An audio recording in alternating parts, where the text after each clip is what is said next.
اے مسلمانوں غور کرو، یہی وجہ ہے ہم اولیاء کی بارگاہوں میں جا کر کے وہاں دعائیں مانگتے ہیں اور اللہ والے ہماری دعاؤں کو قبول فرماتے ہیں، ہمارے لیے دعا فرماتے ہیں۔ ایک اور بات میں آپ کو بتاتے چلوں، میں نے کہا تھا میری عادت ہے، میں اللہ فاضی یا ایسی ویسی باتیں نہیں کرتا ہوں، میری تمنا ہے کہ دین کی صحیح تعلیم لوگوں تک پہنچے، دین کی صحیح تعلیم لوگوں تک پہنچے۔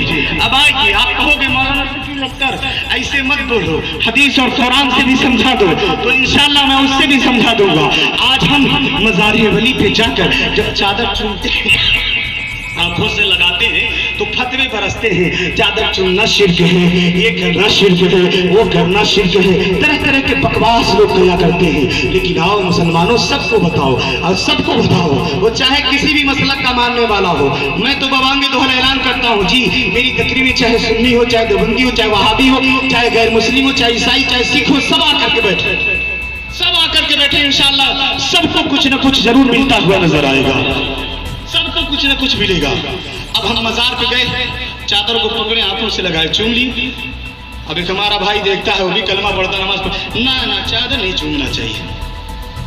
چلو بھائی، تم نہ چنو، ہم نے چوم لیا۔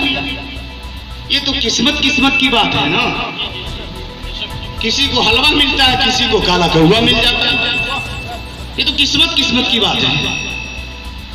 اب آپ کہو گے مولانا شکیل اختر کیا چادر وغیرہ چومنے کا ذکر قرآن پاک میں ہے کا؟ ہم نے کہا ذکر نہیں ہے، لیکن ایک بات ہمیں ملتی ہے، بڑی اچھی بات ملتی ہے۔ آئیے آپ لوگ سن لیجیے، تقریر تو ہوتی رہتی ہے، کچھ مسئلے ہی ہو جائیں۔ اچھا، بات ہماری سمجھ میں آ رہی ہے آپ لوگوں کے؟ ورنہ ہم چلاتے رہے اور پتا چلا کچھ سمجھ میں نہیں کیے، ورنہ ایسا کوئی ہارڈ اردو بولتا ہوں کہ آپ سمجھ نہ پائیں۔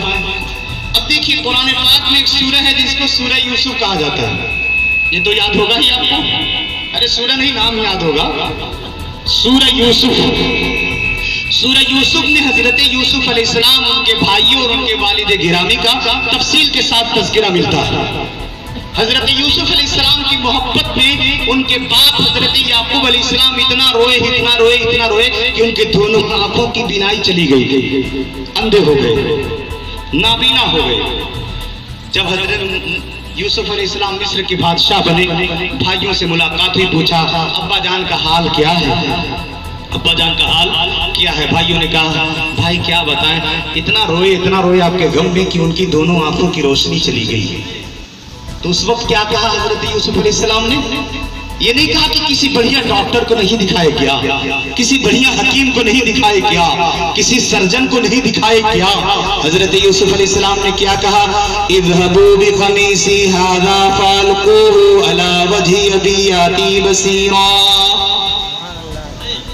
حضرت یوسف علیہ السلام نے کہا میرے بھائیوں، میرا قمیص لے لو، میرا کرتا لے لو، لے کر چلے جاؤ ابا کے پاس۔ کیا کہا؟ میرا کرتا لے لو، چلے جاؤ ابا کے پاس، فالقوہ علی وجہ ابی، اس کو میرے باپ کے چہرے پہ ڈال دینا، ان کی روشنی واپس آ جائے گی، ان کی آنکھوں کی روشنی واپس آ جائے گی۔ اب بھائیوں نے حضرت یوسف علیہ السلام کا کرتا لیا، چل دیے مصر سے چل دیے۔ اب ادھر یعقوب علیہ السلام اپنے گھر پہ بیٹھے ہیں، کہہ رہے ہیں کہ مجھے اپنے یوسف کی خوشبو مل رہی ہے۔ اللہ اکبر، سبحان اللہ، اِنَّا لَأَجِدُ رِیحَ یوسف، میں یوسف کی خوشبو پا رہا ہوں۔ فَلَمَّا أَن جَاءَ الْبَشِیرُ وَأَلْقَاهُ عَلَى وَجْهِ أَبِي یَأْتِی فَلَمَّا أَن جَاءَ الْبَشِیرُ فَأَلْقُوهُ عَلَى وَجْهِهِ فَارْتَدَّ بَصِیرًا۔ قرآن کہہ رہا ہے اب ان کے بھائی سب کرتا لے کر کے گھر پہنچے، کہا ابا جان یہ یوسف علیہ السلام کا کرتا ہے، یہ کرتا ہے۔ انہوں نے کہا کہ ابا جان سے کہہ دینا آنکھوں سے لگائیں گے، بینائی واپس آ جائے گی۔ حضرت یعقوب علیہ السلام زمانے کے بعد یعقوب علیہ السلام حضرت یوسف کا کرتا پائے ہیں، سینے سے لگایا، آنکھوں سے لگایا ہے، چوما ہے، آنکھوں پہ رکھنا تھا۔ مفسرین قرآن فرماتے ہیں کہ جیسے یعقوب علیہ السلام نے حضرت یوسف کے کرتے کو اپنے آنکھوں پہ رکھا تھا، فَارْتَدَّ بَصِیرًا، تو ان کی آنکھوں کی بینائی واپس آ گئی۔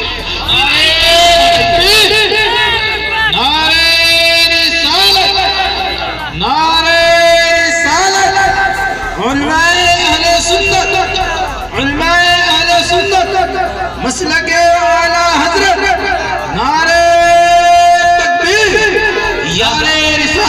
حضرت یعقوب علیہ السلام کی بینائی واپس آ گئی. اب مجھے کہہ لینے دیجئے، کیا یعقوب علیہ السلام کسی ڈاکٹر کے پاس گئے تھے؟ کیا کسی حکیم کے پاس گئے تھے؟ کیا کسی بہترین ڈاکٹر کے پاس جا کر اپنے آنکھوں کو کھلوایا تھا؟ نہیں. قرآن کہہ رہا ہے کہ جیسے انہوں نے یوسف علیہ السلام کے کرتے کو اپنے آنکھوں سے لگایا تھا، ان کی گئی ہوئی بینائی واپس آ گئی، ان کی آنکھ واپس آ گئی. اب مجھے کہہ لینے دیجئے، حضرت یوسف نے اپنا ہاتھ نہیں لگایا تھا، حضرت یوسف نے اپنا لعاب نہیں لگایا تھا، حضرت یوسف نے اپنا خون نہیں لگایا تھا، بلکہ یعقوب علیہ السلام کی آنکھوں پہ کیا لگا؟ یوسف علیہ السلام کا پہنا ہوا کرتا لگا تھا. اب پہلے نے تو جب یوسف علیہ السلام کے پہنے ہوئے کرتے کا یہ عالم ہے تو یوسف علیہ السلام کے بدن کا عالم کیا ہوگا؟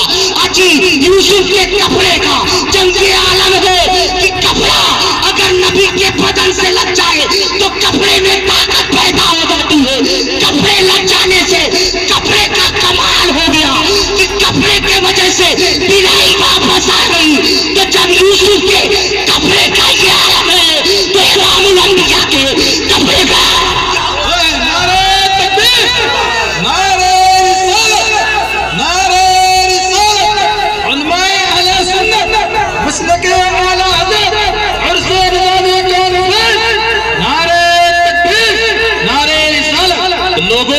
انشاءاللہ اسی بہت سی مثال ہے. محمد شکیل اختر نظامی نہیں بلکہ علامہ محمد صاحب اس سے بہتر آپ کو سمجھا سکتے ہیں، مولانا ناصر صاحب سمجھا سکتے ہیں، یہ علماء یہ طلبہ آپ کو سمجھا سکتے ہیں. بس آپ یہ سوچیں کہ ہمیں کچھ سیکھنا ہے، ہمیں کچھ سیکھنا ہے، ہمیں کچھ سمجھنا ہے تو حضور خطیب البحرین علیہ رحمت رضوان کا عرس مبارک ہے. یہ بھی میں نے بتا دیا کہ عرس تاریخ وصال میں کیوں کرتے ہیں، یہ بھی میں نے بتایا کہ مزار پہ جا کر ہم دعائیں خاص کر کے کیوں مانگتے ہیں. اور انشاءاللہ پھر کبھی زندگی رہی